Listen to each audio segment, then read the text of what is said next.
So this was built on bare metal. It doesn't need any permissions on the computer. It doesn't need any specific privileges. We're sitting between the camera and the video card, and we're dealing with the frame buffer off the camera and then relighting the frame buffer right before it hits the video card to create that. We call it an interactive perception of depth. In this TechFirst, I'm going to show you a technology that a large aerospace company canceled a 40,000 unit order of Oculus Quests when they saw it. It's very cool. This is a bit of a special TechFirst. It's actually using video from TechBeach Retreat, an amazing conference that is often in Jamaica. Sometimes it's in Bermuda, other places around the Caribbean. And they've allowed me to share this with you. I saw the demo and I had a chance to interview the creator of this technology on stage, and I'd like to share that with you now. Enjoy. We are going to start off with another great presentation, and what makes this amazing is that this is a first look. We said that TechBeach is not your average conference. This has never been seen. The person who's going to make this presentation has been invited all over the world to make various presentations, but this one has never been done. And he wanted to do it here at TechBeach because he is from Guyana, and we are representing the Caribbean. And so he wanted to really showcase what he's going to present to you for the very first time. And I think that is a big deal.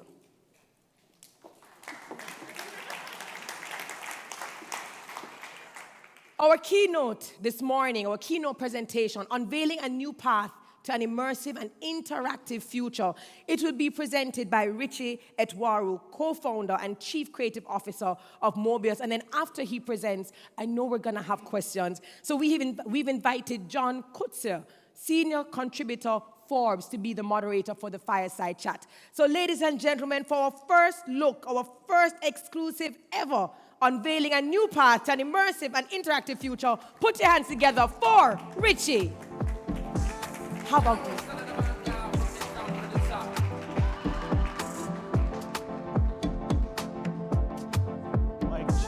Mic check, 1, 2, 3. I always wanted to do that in the Caribbean because it's so cool. So first off, I couldn't be more nervous. I've been on a lot of stages before, and Paul, I'll let you know when I'm ready to go live, okay? I know Paul and Nadia know because I had to do all the tests last night.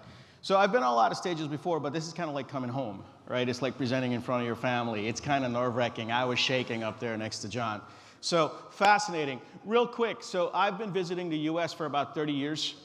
I've been living in the United States in New Jersey and New York area for about 30 years. I was born in Guyana. So I have to say this on stage in Jamaica. Wagwan, yad. Right? I'm an entrepreneur, and what I'm going to show you guys today is a new piece of technology that I invented and founded, and I chair the organization. We're about 50 people. We've put about $25 million of capital to work in some of the R&D that you'll see here right now. And the reason why I wanted to show it here is because, you know, as we unfold this technology out to the rest of the world, we'll show it at many, many different conferences. There's something about me that investors kind of like. And that's, I'm not one of the East Indian guys that they're accustomed to. You know, I don't take things too seriously. I'm pretty relaxed. I'm super direct, and I'm rarely on time. So I was very comfortable with what was going on here this morning. I'm going to show you guys a piece of technology. This is a Mac. Everybody's got one of these. The technology that we invented at Mobeus turns the whole front of this thing right here where I'm going to be, into interactive air. And then the back of this thing right here is going to immerse. You're going to see me fly into this space inside of here. Now, it's going to reflect up on that big screen in a second. And then John and I are going to sit down. Don't ask me about use cases. There are millions. We can talk about them over lunch. I wanted to show the tech because I think it's important for representation for the Caribbean.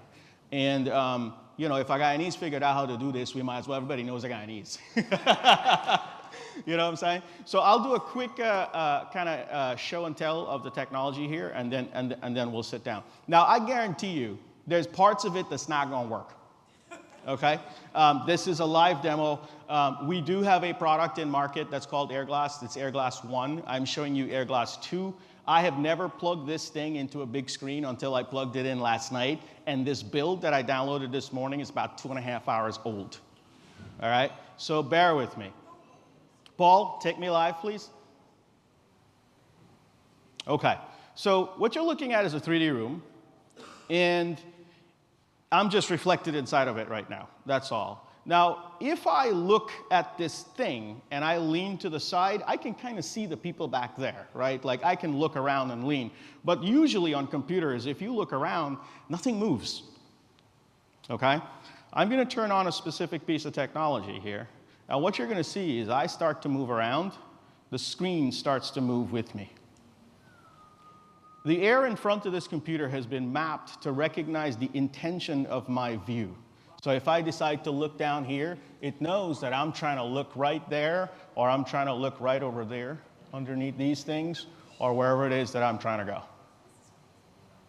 Okay? Now, what you're noticing is that there's depth to it. Like I can look in the back, I can look at the front, I can look around. This is programmable, meaning you can program this to respond to the human body to do different things. For example, look at the position that we're going to get on my hands. Hold on, I know what happened there. Look at the precision that we're going to get on my hands. Nadia, give me a little bit more light right in front of me as I draw in the air without touching anything. Notice my other hand is behind my back. I want to make sure you guys know that I have no Oculus Rift on or none of that garbage. Okay? And then I let my hand go. Now, I can look in and I can zoom around, but I want you guys, for those of you who are recording your phone, focus on the screen for a second. Watch this.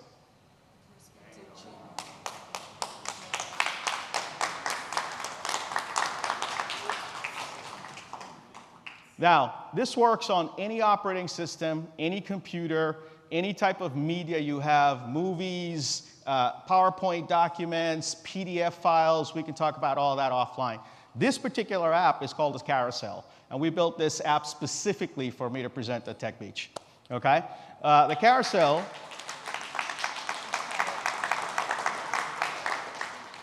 I'm asking my colleague, Kat Bell, to join me inside of here. Kat just happens to work at Mobeus. A recruiter brought her in. I interviewed her. I never knew until like a couple of weeks in that she's half Guyanese, half Jamaican. So she will join me here live in a second. And then I'll show you what else this thing could do. What else can you do with it, okay? So for example, let's say I was going to present my slides today. You know, I could put up my hands and make a gesture. Lighting. Okay, I'm going to pull up my gestures myself then. These are my slides. Each rectangle has been mapped to an interactive area in the back. Hi, Kat. How are you? Can you hear me? Hang on. Can you hear me now? Oh, hello. How are you? Fantastic. Say hi to Jamaica.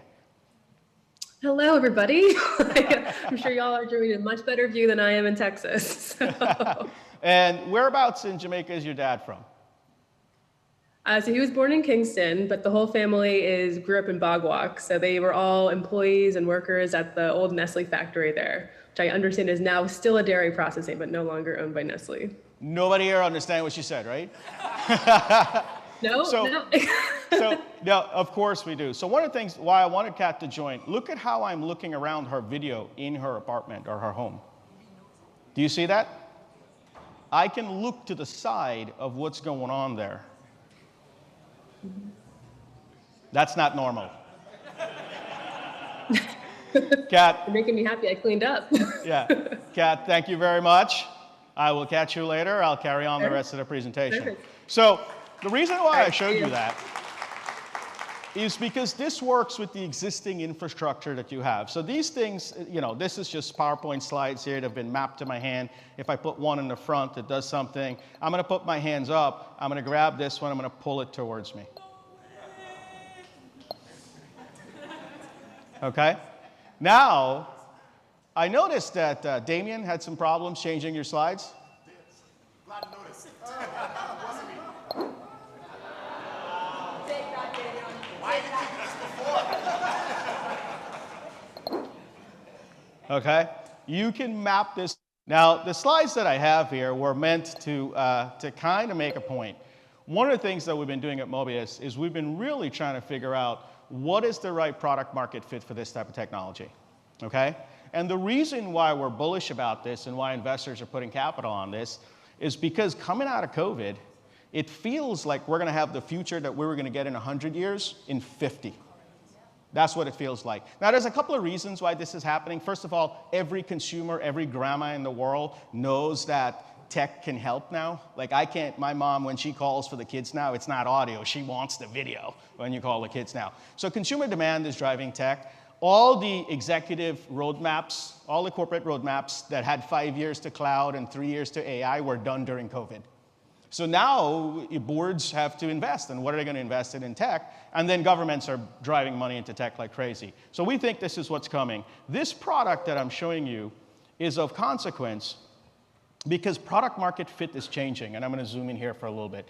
If you guys look right here, this is usually where organizations compete. You know, what you have right now, you figure out what the customer wants, right? And then you kind of build it. And startups compete in this purple area, which is you can't build what the customer wants because the incumbents are going to deliver that in the next release. You got to build what the customer wishes for. This whole area around here just got super interesting.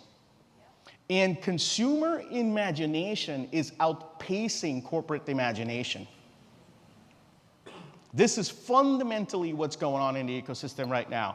And, you know, I just got to remind you guys that, like, I can hold it and play with the depth. I told you it wasn't going to work a couple of times. It's all lighting, by the way. It's lighting based. Let me try my left hand. Maybe my left hand has a little bit of a better. There you go. Look at that. See that? Boom. Okay? So really, what we were trying to do here is we said, look, there are many different futures, and I'm going to turn up this slide a little bit. There are many different futures, okay? And we're looking at this immersion. All devices are going to an immersive future, an interactive future. What we set out to do was to figure out, could we build a smart glass, a virtual smart glass that goes around the devices that are software only? And you might go, well, Richie, why would you do that? Like, why would you not just stick an iPhone to your head, put some duct tape around it, and then bump into walls? And, you know, the answer is kind of obvious, right? What you're looking at here right now, so this is AirGlass 1. This is in market. If you go to Mobeus.com, you can download it. It's awesome. You can play with all bunch of stuff. But I wanted to show you guys the immersive glass as I look in, the interactive air as I do here. I'm going to do that drawing thing again just to show you how cool this is. This is drawing into the depth of the actual screen, okay? And I'm going to stop here, look aside. I'm going to use my keyboards. This is not the photonic peripheral. For the techies in the room, this invention is a photonic peripheral. It's not the keyboard and the mouse. Look at where it went. It went all the way back into that tree that's in the back there.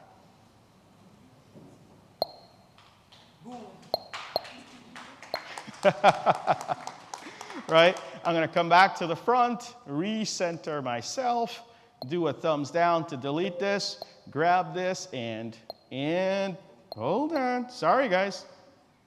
Pop it back in.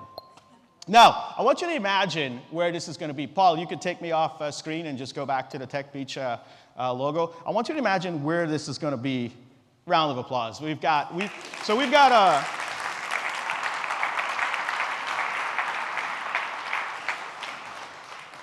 about 50 people who have been working on this. We're born in the pandemic. We don't have an office. We're all remote. And it's not just an engineering challenge, it's a design challenge as well. Because the gestures, the general purpose gestures are hard. We're working with partners around specific use cases. Imagine this, right before John joins me here, imagine this in 10 years. Anybody here has a wife? Okay. I noticed some people weren't sure. Right? So my wife calls me all the time, what do you think about this dress? And I'm like, I don't know. I mean, she got to send me a screenshot of a picture, you know, with things. Look, the precision that we're able to get on the human body, because we're doing different mathematics here. I could see my wife standing up in front of a smart mirror, hopefully with the appropriate privacy controls on the camera. Okay? And just, you know, have a dress augmented over her body, just like how that glove was augmented over my hands, and just, you know, do a little spin around and have that dress fly around her. Swipe, swipe, hit call Richie. I'm in my car, I pick up my phone, I look at it, I was like, not red again, hold on. Whoosh, whoosh, boom, that one, bye. That's where I think this is going. I'll give you different use cases as we talk to John. Thank you very much. I hope that this inspires. There's a young lady here. There's a young lady sitting right there, right behind me where I was sitting. She's not paying attention right now because she's on Roblox. But I want you to understand, hi, how are you? I want you to understand that it doesn't matter where you're born in the world, you can dream big. A Guyanese came up with that. Thank you.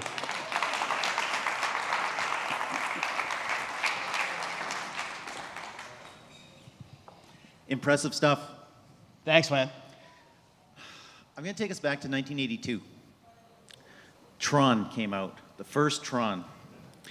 We've been playing with cyberspace, digital realities layered on top of physical realities for about maybe 70 years or something like that, first computing platforms. We've always had this dream of interacting with these zeros and ones, these bits, this thing that we can't really imagine. We've had this dream of interacting with it with our hands, physically, engaging in our spaces. How does this change our relationship to information and data and communication? Yeah, man, I thought he was going to start with an easy question. Right? So I think, look, the macro of this is very interesting. I'll talk about some of the sort of smaller size things. You guys ever seen that illustration of, like, we started from cavemen and women, and then we kind of walked, and then we had a sword, and then we kind of stood up, and then we're over the computer like this in the end? Okay, well, you stand up and engage with the computer, right? So that's the first big change. You know, my hair's going to stop hurting a little bit. That's probably another 100 years away. This thing has use cases because instead of going all the way to kind of like deep Web 3, where we plot ourselves and turn ourselves into the zeros and ones and then go into the zeros and ones, here I stay outside as me, and I'm interacting with the zeros and ones, leaving a little bit of space for life, because I'm not sure that I'm going to want, you don't want to plug in yet. Yes, exactly. I'm not ready to plug in. And I think there's a lot of people that are not ready to plug in. But really simple implications. So now, all of tech has been X and Y. From since then, it's always been X and Y. If you understand tech, this is the Z index of tech. So now you can program for the Z index. So simple implication. Let's say you're building a website and you've got a shopping cart and you got to put something into the shopping cart, right? Well, now, when the person drops something into the shopping cart, you could float the checkout button perceptively 3 inches closer to them. Okay? Touch me, hit me right, now. Exactly. Now, it's not my favorite use case because I'm not trying to sell more. But the use cases are like, the one that I like the most is children's education. Right? So I've got a 5-year-old and a 3.5-year-old boy. We got a couple of prototypes in the house, and they're sorting blocks with their hands and setting up alphabets and spelling words and stuff like that.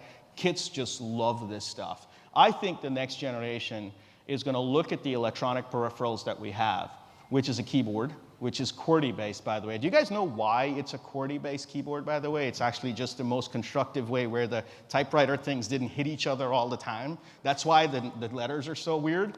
And a mouse that you have to click and scroll. I think the next generation is saying, I want to engage with tech with my hands, and I don't want the electronic peripherals I have. So that's my top level. That was a good answer for a tough question. I want to talk about scaling. Scaling is the name of the game. It's been really, really challenging for what will turn out to, in some cases, be some of your competition, maybe more perceptually than actually. Yeah. That have been building headsets, thinking of smart glasses, thinking of Oculus Quest Pros and stuff like that.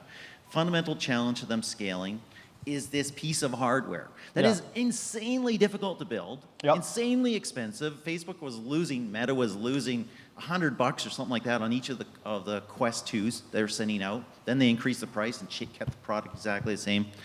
You have zero hardware to build, Yeah. zero hardware to deliver. Talk about that. So this was a deliberate design decision. It was not a popular one, believe me. You know how hard is it to take a designer and say, by the way, I want you Design to... nothing. Yeah. Ignore everything that you've ever seen and start from scratch. But that's the entrepreneur's bet. Look, we know we have a scaling... we obviously have a scaling advantage. Hardware is hard. But I will say that there are use cases for AR and for VR. There are. I mean, you know, a great concert, for example, you may want to be immersed a little bit more. When doctors are experimenting with very complex things, you may want to engage a little bit more. But if I'm just talking to my banker from Chase, I'm not putting on a headset, right? I don't mind getting a little Minority Report on the outside and a little metaverse on the inside, Web 2.5, not Web 3. But I don't really think that the hardware play is going to be as wide and as scalable across society as everybody believes. I think it may have about the same total addressable market of gaming. And I think that is just a subset of what an immersive and interactive future could look like. From a scaling standpoint, for the entrepreneurs in the room, for the operators in the room, partnerships are the name of the game. Inventions don't matter. Prototypes don't matter. What I just showed you guys is very exciting, but it doesn't matter. Distribution is what matters. That's how you scale a business. Just thinking of some of the scaling tweets I've seen recently. GPT-3. Yep. OpenAI.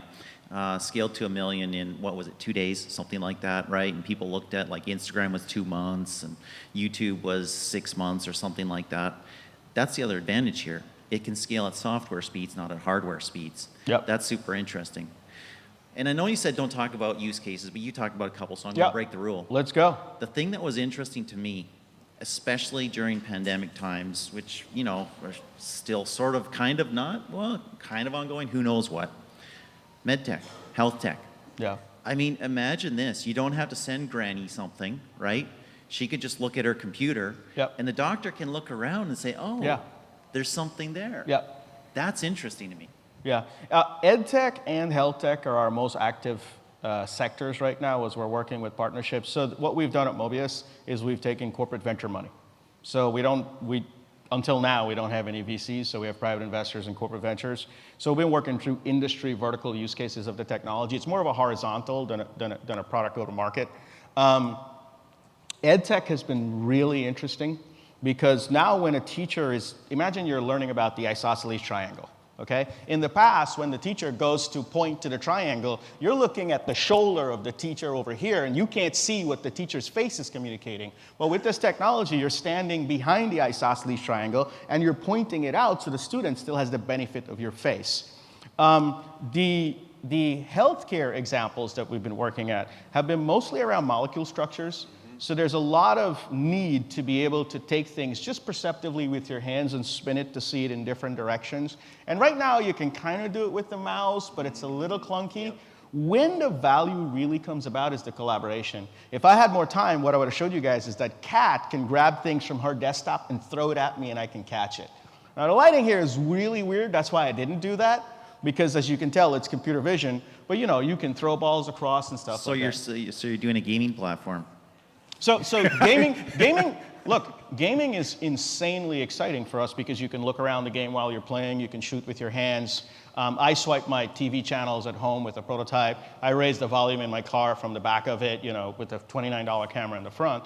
Those use cases are interesting. The thing that really gets me exciting, we did something with a dancer or a performer/dancer. These are the breakthrough use cases that really get me excited, where we connected her shoulders to a sitar, her hips to the bongos. It was a sitar and bongos and something else. And now you can dance to make music instead of make music to dance. You just blew our co-host's mind right there. She's a very She Now- talks with her whole body, so she's going to make some music.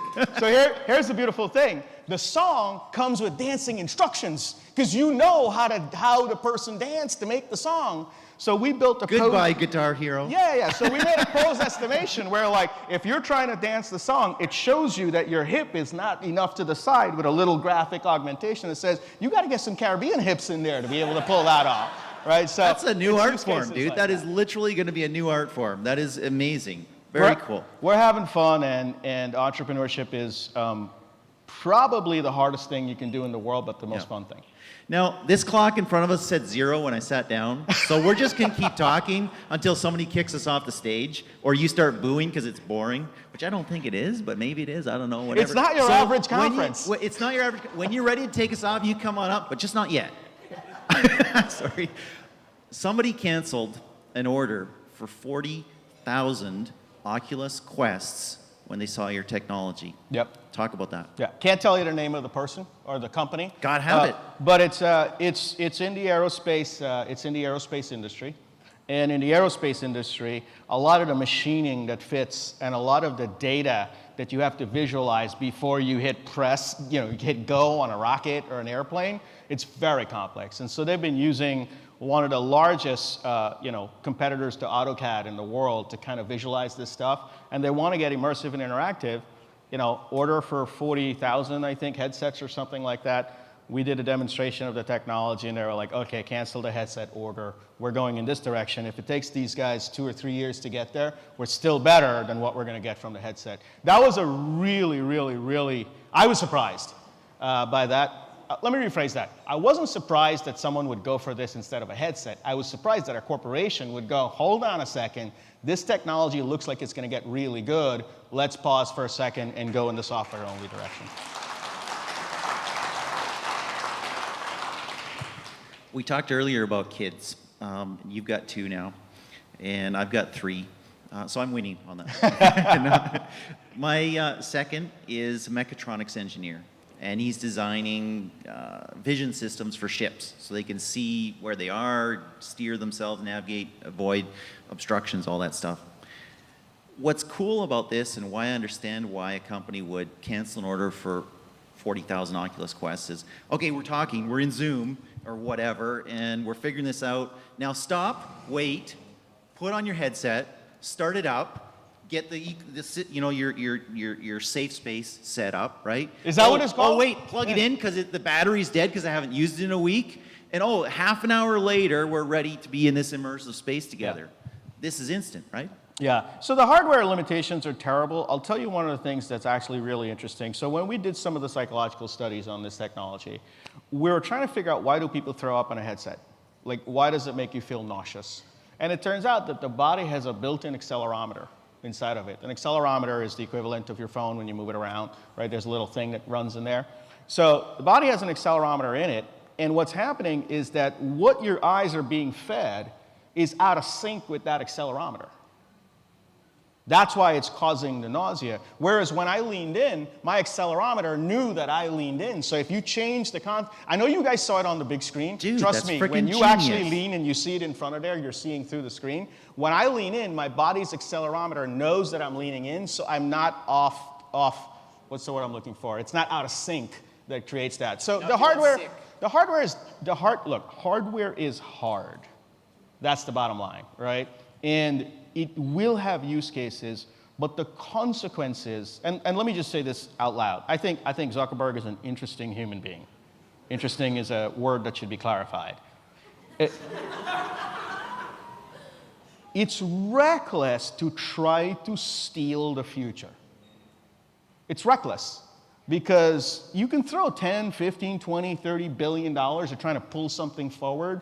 No body of wealth have been able to do that successfully before. The bottom line is we haven't studied what this new form factor of headsets actually mean as yet. We haven't done the hard work to really design around it as yet. It's reckless. What Zuckerberg saw was ad tech was going to collapse. Corporate roadmaps are dead. So hey, let's give them something new to invest in because crypto's dead, Holmes is going to jail, Silicon Valley is burning. Let's give somebody something new, right? Let's burn $10 billion worth of cash. Let's try to steal the future. And it's too early.